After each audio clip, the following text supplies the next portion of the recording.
샬롬. 오늘 또 하나님께서 허락하여 주신 복된 하루 속에서 주님의 참된 은혜와 기쁨과 감사를 누리시기를 소망합니다. 먼저 찬양하겠는데 찬송가 359장 예수가 함께 계시니 함께 찬양합니다.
오늘 허락하신 말씀은 예레미야 29장 12절과 13절입니다.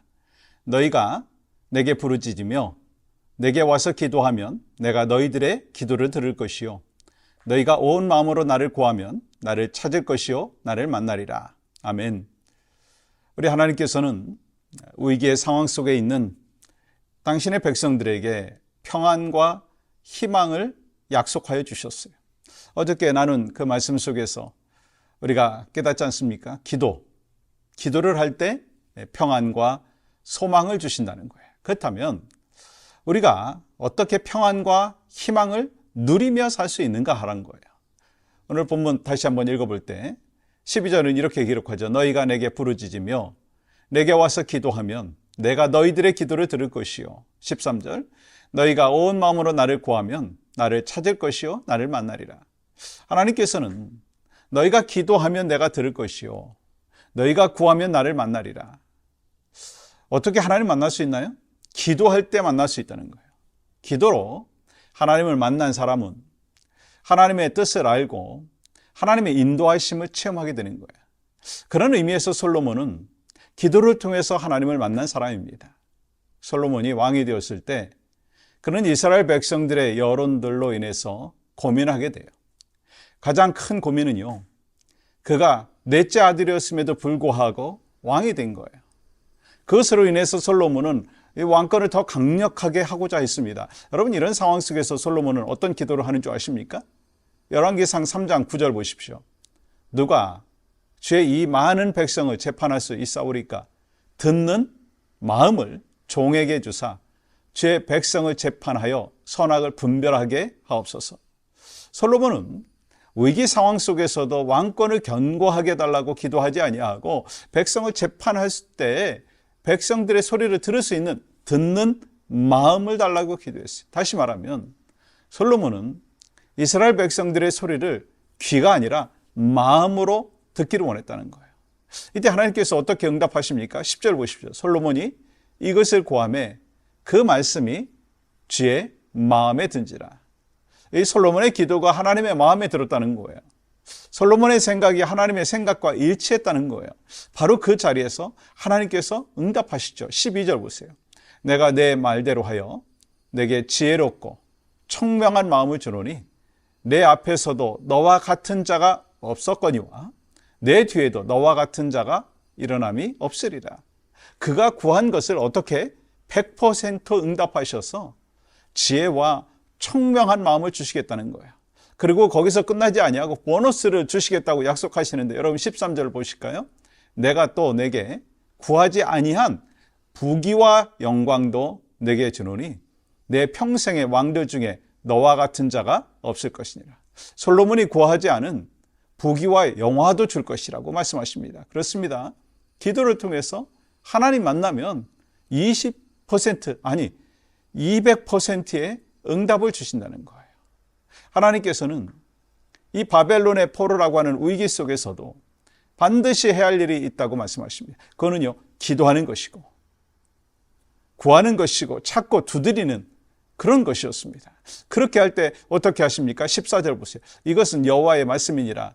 나는 너희들을 만날 것이며 너희를 포로된 중에서 다시 돌아오게 하되 내가 쫓아 보내었던 나라들과 모든 곳에서 모아 사로잡혀 떠났던 그곳으로 돌아오게 하리라. 이것은 여호와의 말씀이니라. 여러분, 기도하는 것은요, 하나님을 찾는 것이고 만나는 거예요. 그래서 이 본문에서 힘써 기도하라고 말씀한 거 아니겠어요? 그러면 내가 반드시 너의 기도에 응답할 것이고 그 일을 이룰 것이고 평안을 주시고 미래와 희망이 있을 것이라고 말씀하십니다. 그러므로 어려운 일을 만났을 때, 위기 상황이 있을 때 우리가 해야 될 일은요, 기도예요.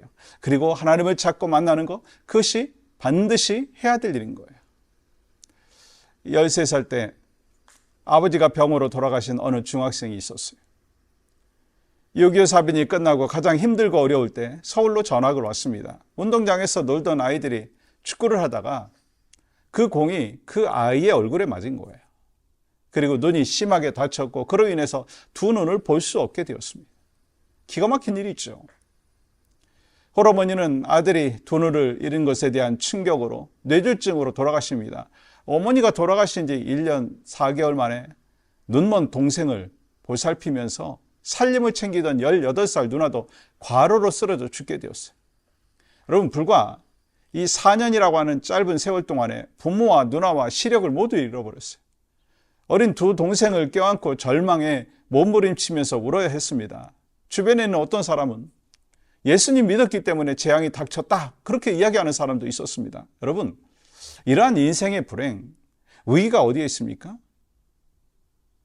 그래도 아이는 하나님께 매달려 부르짖었어요. 하나님, 도대체 나 왜 이런 거예요? 나는 어떻게 살아야 하는 거예요? 내가 무슨 죄가 있습니까? 그때 이 아이는요, 하나님의 말씀을 붙잡았다고 합니다. 고린도후서 12장 10절이죠. 그러므로 내가 그리스도를 위하여 약한 것들과 능욕과 궁핍과 박해와 공고를 기뻐하노니 이는 내가 약한 그때 강함이니라. 이 소녀는 설명할 수 없는 위기, 이해할 수 없는 위기 속에서 이 약속의 말씀을 붙잡았다는 거예요. 그리고 삶이 달라졌다는 거예요. 그가 누굽니까? 한국 최초 시각장애인 출신으로 박사학위를 받고 한국인 최초로 미국의 백악관 그 차관보를 역임한 이 강영우 박사예요. 한때 택시기사가 승차를 거부하고 버스 차장이 밀어내는 현실에 그 좌절하기도 했지만 결국 나의 실명은 장애가 아니라 하나님의 도구라고 고백을 한 거예요. 그리고 내가 눈을 다치지 않았다면 지금의 아내를 만나지 못했을 것이고 한국에서 그렇게 서론받고 배척받지 않았다면 세계적으로 쓰임받지 못했을 것이라고 얘기했다는 거예요. 그는 이 맹인이라고 하는 사실 하나 때문에 수많은 오해와 편견, 수모, 그것이 있었지만 열심히 공부함으로 극복했다는 거예요. 연세대학 문과대학 전체 차석으로 졸업하고 미국으로 유학을 와가지고 3년 8개월 만에 교육학 박사, 심리학 석사, 그리고 교육학 전공으로 해가지고 PhD를 받고 정말 한국 최초의 맹인 박사가 되었습니다. 여러분, 강영우 박사는요, 자기가 그렇게 된 것은 하나님의 말씀을 붙잡고 끝까지 기도의 끈을 놓지 않았기 때문이라고 합니다. 자기가 실명하게 된 것은 이 자기를 통해서 하나님이 하시고자 하는 일이 나타나기를 원하셨던 것이다라고 고백했습니다. 그래서 하나님의 말씀을 꼭 붙잡았어요. 이 강영우 박사의 평생 기도 제목이 뭔지 아십니까? 하나님께서 나를 통해서 하시고 싶은 것 마음껏 하십시오. 그래서 그는 위기 상황 속에서 원망하고 좌절하지 않았어요. 우리도 강 박사님과 같은 그런 삶을 살기를 소망합니다. 위기 가운데 있는 분들이 혹시 계세요? 낙심하고 주저앉아 있지 않기를 원합니다. 소망 없이 그저 그냥 하루하루 근근히 살지 않기를 원합니다. 부르짖어 기도하십시오.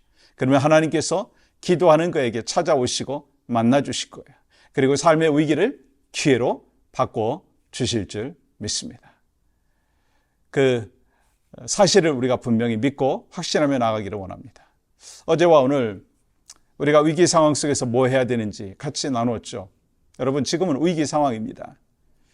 21세기를 살고 있는 우리는요, 위기의식을 느껴야지 마땅한 거예요. 그리고 위기의식을 느낀다면 기도하라고 하는 하나님의 음성을 들어야 합니다. 그리고 믿음의 기도를 하나님께 올려드리기를 원합니다. 또한 위기 속에서도 우리를 향한 하나님의 마음은 뭡니까? 평안과 희망인 것을 기억하면서 기도 속에서 하나님 만나십시오. 기도는 우리가 하나님의 마음을 알아가는 것이고 우리의 마음을 하나님께 아뢰는 거예요. 그러므로 기도를 통해서 평안과 희망을 주시는 하나님을 계속해서 만나고 그 만남 가운데 기도의 응답을 체험하시는 모두가 되기를 주님의 이름으로 간절히 축복합니다. 우리 함께 기도할 때 전심으로 주님을 찾을 때 만나주시겠다고 하는 약속을 믿게 하시고 또 기도의 자리로 나아가게 하여 주시옵소서.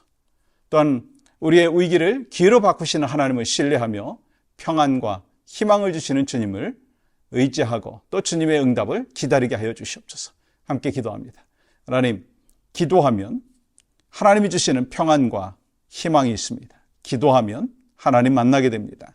하나님, 우리 사랑하는 성도들 가운데 위기 상황 속에서 주님 깊이 만나고 주님이 주시는 위로와 평안과 그리고 주님 안에서 승리하는 삶을 살 수 있도록 은혜를 더하여 주시옵소서. 예수님의 이름으로 기도합니다. 아멘.